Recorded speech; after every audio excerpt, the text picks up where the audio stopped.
Hello everyone, welcome to the Nexus Academy. To develop the passion of learning, today we are going to start first chapter of science of class 10th standard, that is chemical reaction and equation. So without wasting the time, let's start the video. नहीं easy भी है, इसलिए हम लोग इसी से start करते हैं. Chemical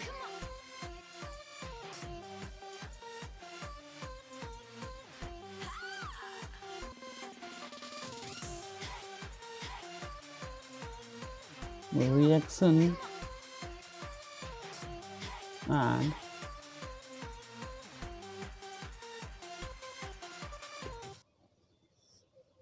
equation. Chemical reaction start करने से पहले एक बार हम लोग क्लास 7th में जो थोड़ा बहुत पढ़ चुके हैं उसे रिकैप कर लेते हैं.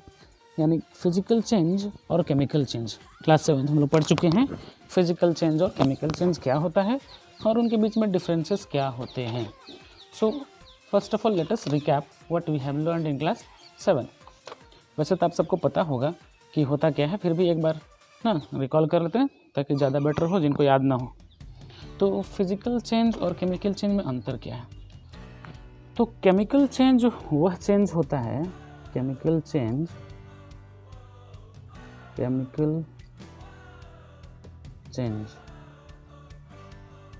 And physical change. Chemical change और फिजिकल चेंज क्या होता है और उनके बीच में क्या डिफरेंसेस होते हैं. ठीक है, तो केमिकल चेंज की अगर बात आता है तो केमिकल चेंज वैसा चेंज होता है जो परमानेंट होता है. परमानेंट यानी एक बार जो चेंज हो गया तो वापस आपको वो देखने को नहीं मिलेगा. यानी कि जो केमिकल चेंज जो है this is permanent change. Permanent है, chemical changes are permanent changes. लेकिन दूसरा पॉइंट क्या आपको जानना है कि परमानेंट है दैट मीन्स वह रिवर्स नहीं होगा. एक बार जो चेंज हो गया वह वापस दोबारा आपको देखने को नहीं मिलेगा. That means it is irreversible. Chemical changes are irreversible.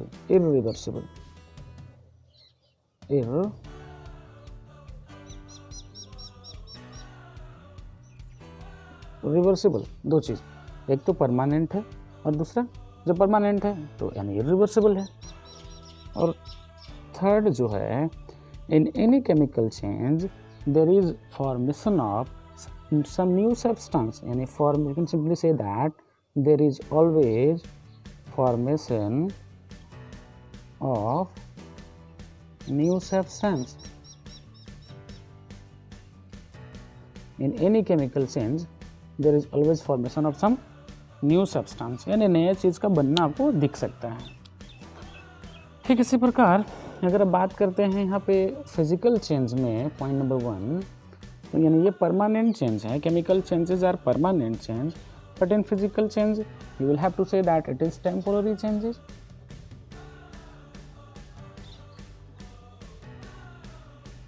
or not? temporary changes है ये, यानी temporary है, that means ये वापस रिवर्स किया जा सकता है. means physical changes are reversible. physical changes are reversible changes means this can be reversed, यानी वापस जो है पुनः हम लोग हासिल कर सकते हैं. और थर्ड जो है, in this case we have learned that there is formation of some new substance, but in physical change no new substance is formed. means there is no any substance which is formed after the reaction. means there is formation of new substance in chemical change, and in this case there is no any substance that is formed after the physical change. okay. Let me clear by taking some example ना. चलिए example ले लेते हैं ताकि जो है ज़्यादा clear हो जाए और याद भी रहे. केमिकल चेंज जो है एग्जाम्पल में अगर देखा जाए, बर्निंग ऑफ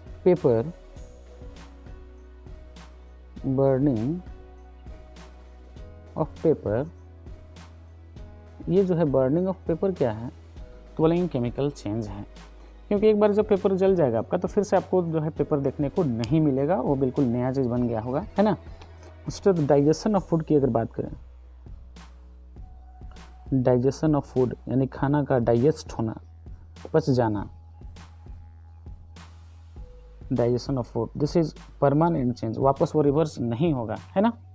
तो इस तरह का बहुत सारा एग्जाम्पल आपको ले लेना है। Not only burning of paper, burning of any substance, anything, ठीक है, इज केमिकल चेंज, यानी किसी भी चीज़ का जलना, अगर वो जल रहा है that means chemical changes is being taking place there, okay. Now if we take the example of physical change, then we can say that not burning but tearing, paper का फाड़ना, फाड़ देना, tearing of paper, piece of paper, paper का फाड़ देना, बोलेंगे क्या है ये, फाड़ देने से क्या वो नया चीज़ बन गया, नो, बोलेंगे no new substance is formed, tearing of paper is a physical change, ठीक है, क्यों, क्योंकि सिर्फ उसमें शेप और साइज़ बदलता है, नया चीज़ देखने को नहीं मिलता है। जब सिर्फ और सिर्फ शेप और साइज सिर्फ चेंज होता है that means that is physical change, उसे आप केमिकल चेंज नहीं कर सकते हैं क्योंकि वो नया चीज़ नहीं बन रहा है ना। उसी तरह और भी ले हम लोग इस तरह का चीज़, cutting of trees, tearing of paper, paper का फाड़ देना, ये सारे के सारे क्या हो जाएंगे आपका, बोलेंगे ये सब फिजिकल चेंज है। पेन का तोड़ देना, ठीक है, पेन का तोड़ देना, दो पार्ट में स्प्लिट कर देना, क्या है ये, फिजिकल चेंज है, फिजिकल चेंज है, ओके, क्लियर। तो इतना जो है आप लोग नोट डाउन कर लीजिए, पॉज कीजिए वीडियो को, नोट डाउन कीजिए। अब हम लोग जो है इसके बाद क्या पढ़ेंगे, तो हम लोग अब पढ़ेंगे क्या कि ये जो हम लोग टर्म देख रहे हैं केमिकल रिएक्शन एंड इक्वेशन, उसे हम लोग 1 बाय 1 करके समझने की कोशिश करते हैं, ठीक है। फिलहाल आप लोग नोट डाउन कीजिए।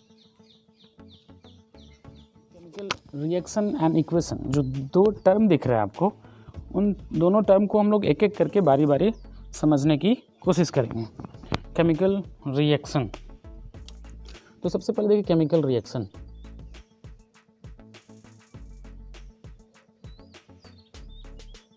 Chemical reaction.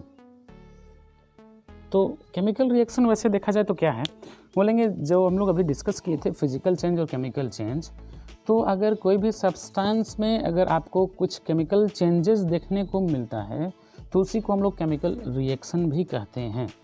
Means if a substance goes under any certain changes, and which type of changes, that should be chemical changes.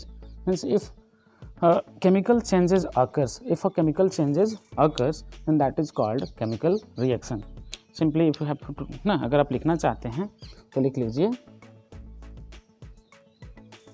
if any chemical changes occurs, if any change not, you will have to say if any chemical changes occur, if any chemical change occurs then it is said that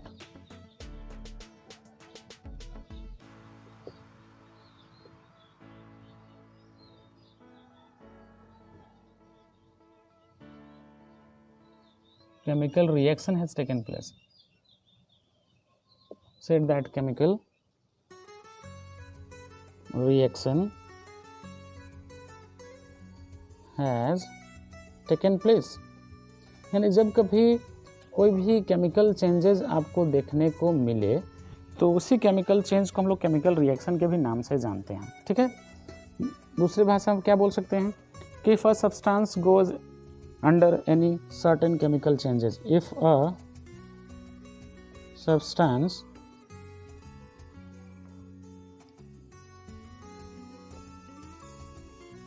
goes under any certain changes,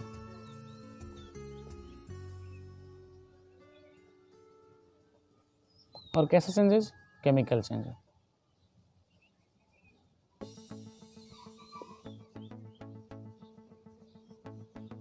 If a substance goes under any certain chemical changes, then it is said that some chemical reaction has taken place। If a substance goes under any certain changes, then it is said that some chemical reaction has taken place. If a substance goes under any certain changes, then it is said that some chemical reaction has taken place. Clear है? चलिए आगे देखते हैं. Said that some chemical reaction has taken place. है ना, some simple सा, ज़्यादा तो कुछ है नहीं. तो केमिकल रिएक्शन क्या है बोलेंगे, if any changes occur then it is said that chemical reaction has taken place, or if a substance goes under any certain chemical changes, then it is said that some chemical reaction has taken place. For example के लिए अगर देखा जाए बोलेंगे rusting of iron. Rusting of iron, iron का rust हो जाना क्या है बोले केमिकल चेंज है ना. Burning of magnesium ribbon, burning of magnesium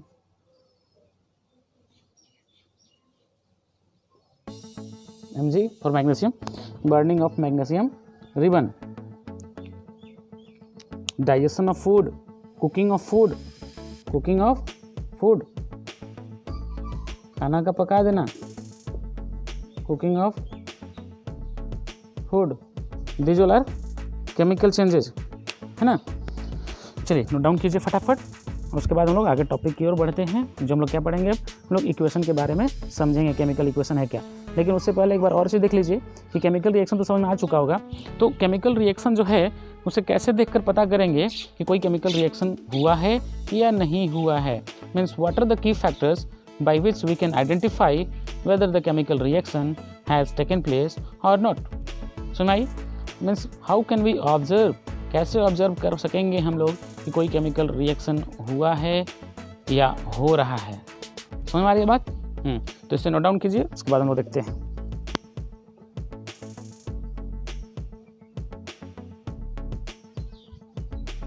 चलिए स्टार्ट करते हैं. Means what are the key factors by which we can identify whether the chemical reaction has taken place और इट इज़ टेकिंग प्लेस, है ना. अब means how can we observe, कैसे observe करेंगे कि कोई केमिकल रिएक्शन हुआ है या हो रहा है.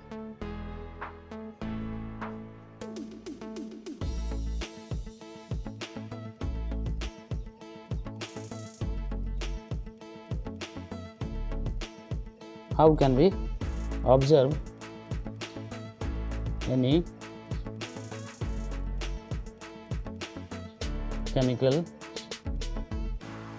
रिएक्शन, यानी किसी भी केमिकल रिएक्शन को कैसे ऑब्जर्व करेंगे कि कोई केमिकल रिएक्शन हो रहा है या हुआ है. ठीक है. तो पहला पॉइंट आपको जो है, जब कभी कोई केमिकल रिएक्शन होगा तो हो सकता है कि उस सब्सटेंस का कलर में कुछ चेंजेस आपको देखने को मिल सके. मीन्स देयर में B change in color. There may be change in color. हो सकता है रिएक्शन के बाद केमिकल सब्सटेंस का कलर में कोई चेंजेस देखने को आपको मिले. दूसरा जो है आपका there may be change in taste. उसका स्वाद में परिवर्तन देखने को मिल सकता है. जब कोई केमिकल चेंज होता है यानी केमिकल रिएक्शन होता है तो सब्सटेंस का टेस्ट भी बदल सकता है. I am not saying that it is always true ना, लेकिन ऐसा आपको देखने को मिल सकता है. हो सकता है कभी कलर चेंज हो जाए, हो सकता है उसका टेस्ट बदल जाए, स्मेल भी चेंज हो सकता है. तीसरा पॉइंट क्या है, स्मेल में भी चेंज देखने को मिल सकता है. थर्ड पॉइंट है आपका. फोर्थ पॉइंट जो है आपका कुछ टेम्परेचर में भी चेंजेस देखने को मिल सकता है. कभी कभी टेम्परेचर जो है घट भी सकता है और कभी कभी टेम्परेचर बढ़ भी सकता है. यानी किसी भी केमिकल सब्सटेंस का जब कोई रिएक्शन होता है तो वहाँ पे टेम्परेचर जो है कभी इंक्रीज़ भी कर जाता है या तो डिक्रीज़ भी कर जाता है. ठीक है. और पांचवा जो पॉइंट है आपका, ठीक है, देयर में B evolution of gases. Evolution means to release of some gases. Evolution of gas. There may be evolution of gas. यानी हमेशा नहीं बोल रहे हैं, यानी कभी कभी आपको ये भी देखने को मिल सकता है जब कोई केमिकल रिएक्शन होता है तो कभी कभी गैसेस भी रिलीज होती हैं. And this last point is formation of, बोलिए क्या होना चाहिए, बोलेंगे formation of precipitate. Formation of precipitate.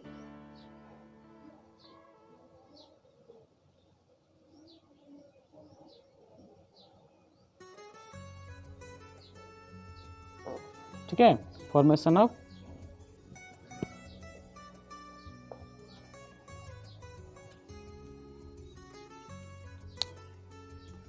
ठीक है. चलिए, फॉर्मेशन ऑफ प्रेसिपिटेट यानी प्रेसिपिटेट भी बन सकता है. तो प्रेसिपिटेट क्या होता है बोलेंगे, ये तो आपके लिए बिल्कुल ही नया टर्म होगा, लेकिन जो है हम लोग फर्दर वीडियोस में डिस्कस करेंगे प्रेसिपिटेट के बारे में कि प्रेसिपिटेट होते क्या हैं, है ना.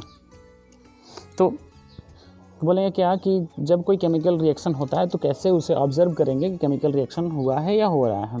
बोलेंगे देयर में भी चेंज इन कलर, हो सकता है सब्सटेंस का कलर चेंज हो जाए, टेस्ट बदल जाए, स्मेल बदल जाए, टेम्परेचर में चेंज देखने को मिल सकता है आपको. एंड देयर में भी evolution of gases. Evolution means there में भी release of some gases and formation of precipitates. यानी प्रेसिपिटेट का बनना. प्रेसिपिटेट क्या होता है, these are the insoluble solid component. यानी जब दो केमिकल सब्सटेंसेस को आपस में एक्वस सॉल्यूशन में जब हम लोग मिलाते हैं, कंबाइन करते हैं, तो कभी कभी आपको ऐसा कुछ देखने को मिल सकता है कि कुछ ऐसा चीज़ देखने को मिलेगा, ऐसा सॉल्ट होगा जो वाटर में डिजोल्व नहीं होगा. And that insoluble component is called precipitates. Okay, इसके बाद में हम लोग इसको जो है फर्दर डिस्कस करेंगे, अभी परेशान नहीं होना है, इतना जो है नोट डाउन कीजिए. हम लोग जो है अगले टॉपिक की तरफ मूव करते हैं. हम लोग क्या पढ़ेंगे, तो केमिकल इक्वेशन के बारे में समझेंगे, केमिकल इक्वेशन होता क्या है. ठीक है, चलिए. तो चलिए अब हम लोग जो है केमिकल इक्वेशन को समझते हैं. तो बोलेंगे केमिकल इक्वेशन कुछ और नहीं, केमिकल इक्वेशन केमिकल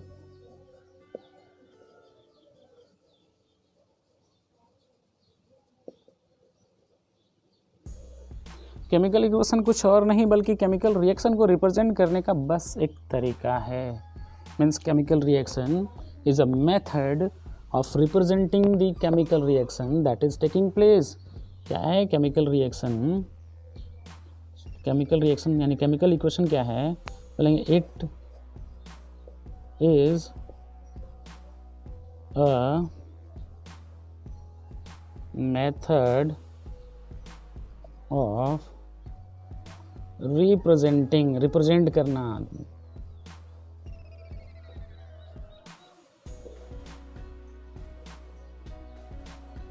क्या है chemical equation? Is a method of representing the chemical reaction. यानी किसी भी केमिकल रिएक्शन को रिप्रेजेंट करने का एक मेथड है, एक तरीका है. ठीक है, केमिकल इक्वेशन जो होते हैं they are basically divided into two parts. Chemical equation को दो पार्ट में डिवाइड किया है. पहला है रिएक्टेंट और दूसरा है product. Reactant and product means chemical equation has two core part, two important part, that is reactant and product. Reactant क्या होता है? द सब्सटेंस और ठीक है, the substance that take part in the chemical reaction.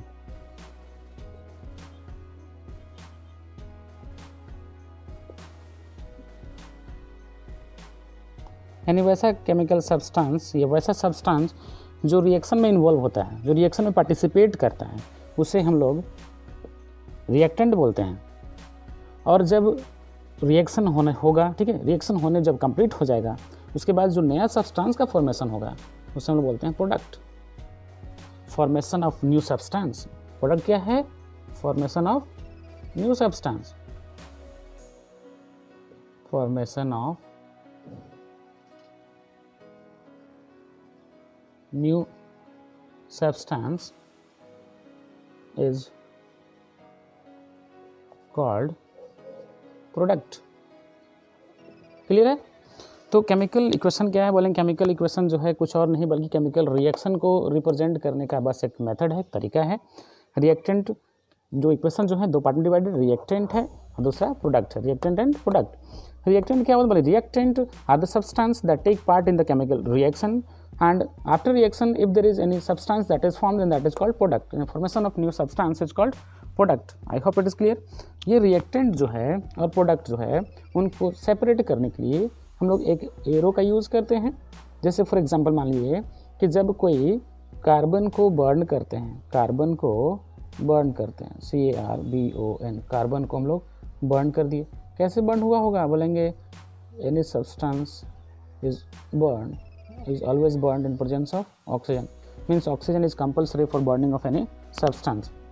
without oxygen the combustion of substance cannot take place, यानी कोई भी चीज़ को हम लोग जला नहीं सकते हैं।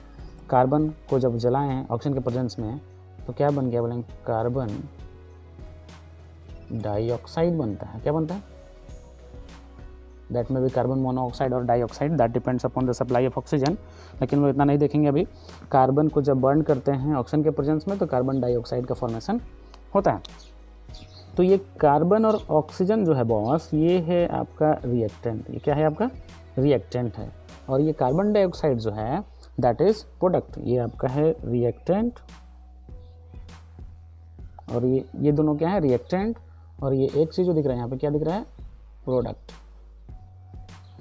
जब कभी दो या दो से अधिक रिएक्टेंट होते हैं तो उन्हें प्लस साइन से सेपरेट किया जाता है। ठीक उसी प्रकार अगर प्रोडक्ट में भी दो या तीन प्रोडक्ट होता है, चार प्रोडक्ट होता है तो उसे हम लोग प्लस प्लस साइन से सेपरेट करके दिखाते हैं। ठीक है, means plus sign is use to separate the reactant and the product. और ये एरो साइन क्या करता है बोलेंगे? एरो के लेफ्ट साइड जो है यानी टेल की तरफ जो होता है रिएक्टेंट होता है और हेड की तरफ क्या होता है? प्रोडक्ट होता है। ठीक है, I hope it must be clear to you now. ठीक है, अब इसे नोट डाउन कर लीजिए। उसके बाद हम लोग देखते हैं केमिकल इक्वेशन के भी टाइप क्या हैं। ये तो रिएक्टेंट और प्रोडक्ट दो पार्ट्स हैं किसके? केमिकल इक्वेशन के। लेफ्ट साइड को रिएक्टेंट बोल दिए, राइट साइड को प्रोडक्ट बोल दिए। Now we will learn about the type of equation. The first is balanced and unbalanced chemical equation. तब तक जो है आप इसे नोट डाउन करें वीडियो को पॉज करके, उसके बाद हम लोग आगे बढ़ते हैं। Now we will learn about the types of chemical equation. Types of chemical equation.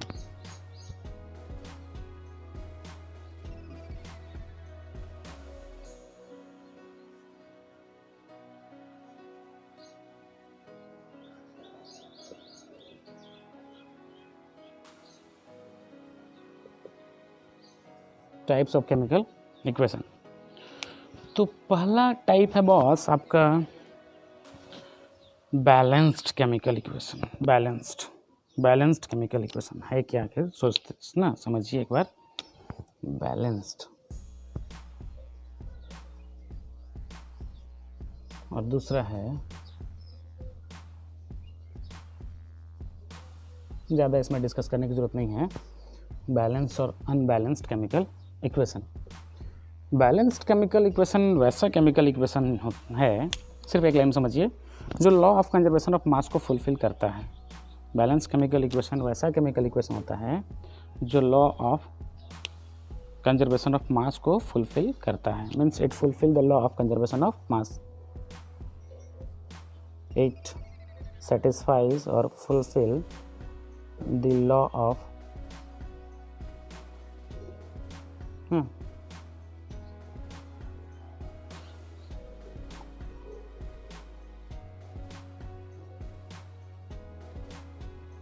conservation of mass and it does not fulfill the law of conservation of mass। Simple सी है।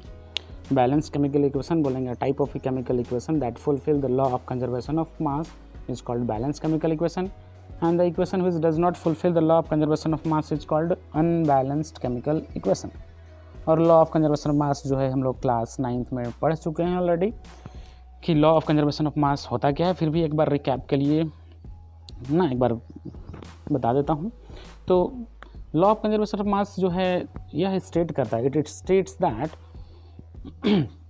The masses of any substance can neither be created nor be destroyed in any chemical reaction. यानी जब कभी कोई भी chemical reaction होता है तो उसमें जो है मास का न तो हम लोग सृजन कर सकते हैं, मीन्स न तो क्रिएट कर सकते हैं और न ही विनाश कर सकते हैं, यानी डिस्ट्रॉय भी हम लोग नहीं कर सकते हैं।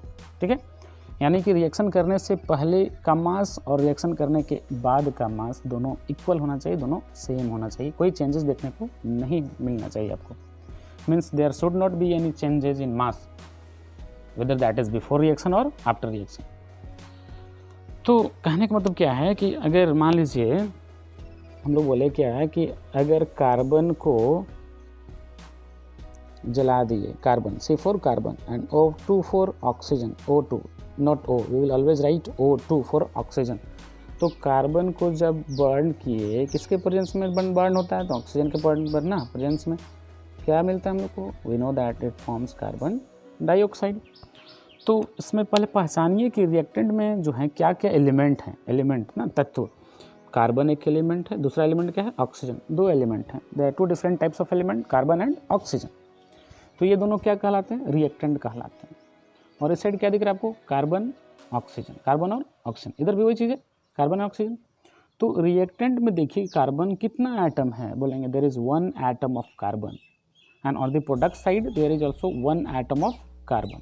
यानी दोनों साइड, रिएक्टेंट साइड भी और प्रोडक्ट साइड भी कार्बन का एक एक एटम है, कोई प्रॉब्लम नहीं है। रिएक्शन करने से पहले भी एक कार्बन, रिएक्शन करने के बाद भी एक कार्बन। रिएक्शन करने से पहले ऑक्सीजन का ना नंबर कितना है? बोलेंगे 2 एटम है। कितना एटम है? 2 एटम है। और यहाँ पे कितना है? यहाँ पे भी 2 है। तो कोई जो है फ़र्क नहीं पड़ता है, दोनों साइड सेम है। तो ऐसे में हम लोग बोलते हैं it is balanced chemical equation. तो एक बार डेफिनेशन को ढंग से सुन लीजिएगा। If the number of atoms of all the element is equal to the number of atom of all the element। ठीक है, फिर से सुनिएगा। if the number of atom of all the element on reactant side is equal to the number of all the atoms of the element on the product side then that is called balanced chemical equation। लिख दूँ क्या? हाँ लिख देते हैं थोड़ा, ठीक है, लिख लीजिए।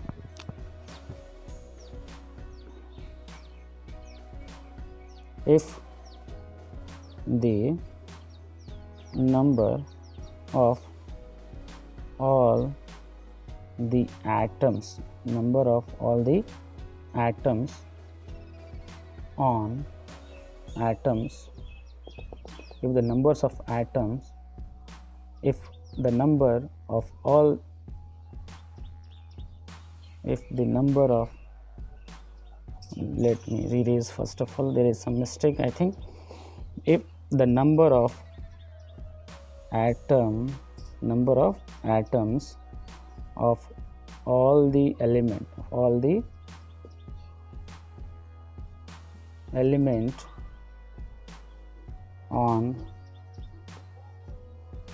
reactant side is equal to the number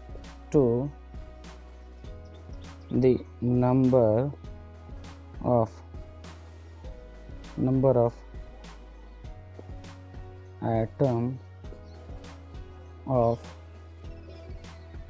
the element on product side then that is called balanced chemical equation। If the number of atoms of all the element on the reactant side is equal to the number of atoms of all the element on the product side then that is called balanced chemical equation। जितने भी element हैं, ठीक है, उन सब के atom को count कीजिए रिएक्टेंट साइड, और जितने भी एलिमेंट हैं राइट साइड में उनके सारे एटम को काउंट कीजिए, दोनों ना साइड इक्वल हो तो उसे हम बोल देंगे बैलेंस्ड केमिकल इक्वेशन। और अगर ऐसा देखने को नहीं मिले तो बोलेंगे अनबैलेंस्ड है। Means if the number of atoms of all the element on the product side is not equal, ये इज़ के बदले में अगर यहाँ पे हम लोग नॉट लगा दें, is not equal to the atom of element then that is called unbalanced chemical equation. समझ में आया? If the number of atoms of all the element on the reactant side is not equal to the number of atoms of all the element on the product side then that is called unbalanced chemical equation। I hope मेरे लिखने की ज़रूरत नहीं है, आप लोग खुद से लिख सकते हैं, इतना तो काबिल हैं ही आप लोग, है ना। अब जो है एक सिंपल से इसमें क्वेश्चन आता है कि why is it essential जैसे एक एग्जांपल देख लीजिए, पहले अनबैलेंस का एग्जांपल पहले देख लीजिए। बोलिएगा सर जो है बैलेंस्ड का बताएं, अनबैलेंस का बताया ही नहीं। तो एक एग्जांपल देखिए अनबैलेंस्ड का, ये तो बैलेंस का एग्जांपल था ना, अनबैलेंस का एग्जांपल देखिए। जैसे अभी हम लोग फर्दर ना कुछ देर पहले डिस्कस किए थे कि मैग्नीशियम को जब जलाते हैं, when magnesium is burn in presence of oxygen it forms magnesium oxide, it forms magnesium oxide. अब बात है सर यहाँ पे Mg है, यहाँ पे O2 है, तो Mg O2 क्यों नहीं लिखे? बाबू ये हम लोग खुद से अपने से नहीं करते हैं ऐसा। क्लास 9 में आप लोग पढ़ चुके हैं कि वैलेंसी को हम लोग याद करते हैं ना, वैलेंसी को याद करते हैं। पहले सबसे पहले तो एटॉमिक नंबर याद करना है। मैग्नीशियम का एटॉमिक नंबर अगर हम लिख दें, मैग्नीशियम का एटॉमिक नंबर होता है 12। तो हम लोग इलेक्ट्रॉन का कन्फिग्रेशन करने जानते ही हैं। फर्स्ट सेल में 2 इलेक्ट्रॉन, सेकेंड सेल में 8 इलेक्ट्रॉन, बाद वाले सेल में 2 8 10 हो गया और बच क्या गया आपके पास। फर्स्ट सेल में याद रखिए 2 रखा जाता है, उसके बाद 8 अगर है तो 8 दीजिए, उसके बाद आगे बढ़ जाइए। लास्ट में बच कितना गया? तो 2 बच गया। 2 8 10 और 2 12 हो गया। तो ये जो 2 दिख रहा है ये ना ये गेन नहीं करेगा। गेन करने के लिए कितना चाहिए इसको? 6 चाहिए। तो ज़्यादा बेटर इसके लिए 2 लूज कर देगा। Then this is its valency, number of electron that is donated और एक्सेप्टेड। जितना हम लोग देते हैं या तो लेते हैं उसी इलेक्ट्रॉन को हम लोग बोलते हैं वैलेंस इलेक्ट्रॉन ना। तो यानी कि Mg के ऊपर क्या लिख दिया हम लोग? 2। This is the valence electron ना, sorry this is valency, this is valency of magnesium. Valence electron क्या है? 2 और वैलेंसी भी क्या है? 2। बाहर जो होता है इलेक्ट्रॉन उसे हम लोग क्या बोलते हैं? Valence electron. लेकिन अब गेन करता है या लूज करता है, ये 2 है तो 6 गेन करेगा कि 2 लूज करेगा? बोलेंगे 2 लूज कर देगा, तो ये इसका वैलेंसी। सिमिलरली ऑक्सीजन की बात करते हैं तो ऑक्सीजन जो है उसका एटॉमिक नंबर 8, फर्स्ट वाले सेल में 2 एंड बाद में 6। इसमें बाहर में कितना इलेक्ट्रॉन है? 6 इलेक्ट्रॉन है and this is the valence electron. ठीक है, बाहर में जितना इलेक्ट्रॉन था उसके बोलते हैं हम लोग वैलेंस इलेक्ट्रॉन। तो क्या ये 6 इलेक्ट्रॉन लूज करेगा या गेन करेगा? बोलेंगे 8 पूरा करने के लिए 2 गेन करेगा। तो 2 जो गेन कर रहा है ना, ये हो जाएगा इसकी वैलेंसी। यहाँ पे 2, यहाँ पे 2 कट कर दीजिए, कुछ नहीं बचा, 1 1 बचा। Mg को 1 से मल्टीप्लाई कीजिए, हो जाएगा Mg रह जाएगा, और ऑक्सीजन को भी 1 से मल्टीप्लाई कर दीजिए, वो रह जाएगा। ठीक है, इस तरह से हम लोग फार्मूला को कितना जनरेट करते हैं, क्रिएट करते हैं। तो ये MgO बन गया। क्या बन गया? MgO। तो ये जो है ध्यान से देखिए, यहाँ पे Mg कितना है? बोलेंगे 1 एटम ऑफ मैग्नीशियम। कहाँ पे? Reactant side. और इधर कितना Mg है? इधर भी प्रोडक्ट साइड में भी 1 एटम है मैग्नीशियम का। रिएक्टेंट साइड में ऑक्सीजन को देखिए तो बोलेंगे 2 एटम है ऑक्सीजन का। प्रोडक्ट से कितना है? 1 एटम है ऑक्सीजन का। तो ये जो है बैलेंस्ड केमिकल इक्वेशन नहीं है। This is known as the skeletal form of the equation. Unbalanced है, स्केलेटल फॉर्म है, अनबैलेंस्ड है। तो इसे बैलेंस करना जरूरी है। अब एग्जाम में छोटा सा क्वेश्चन आता है कि why is it essential to balance the chemical equation? Why is it necessary to balance the chemical equation? Simple सा एक लाइन का आंसर बोलेंगे, in order to fulfil the law of conservation of mass, ताकि दोनों side जितने भी element हैं उनके एटम को बराबर किया जा सके। In order to fulfil the law of conservation of mass, that's it. आज के लिए इतना काफ़ी है। हाँ, बैलेंसिंग की बात आती है तो बैलेंसिंग के लिए एक अलग से वीडियो बनाएंगे और कुछ क्वेश्चन का प्रैक्टिस भी करवाएंगे। ठीक है, एक सेपरेट वीडियो होगा सिर्फ बैलेंसिंग के लिए। ठीक है, तो आज के लिए इतना काफ़ी है।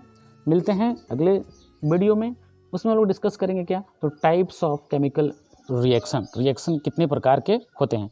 Till then have fun, bye bye, see you in the next video.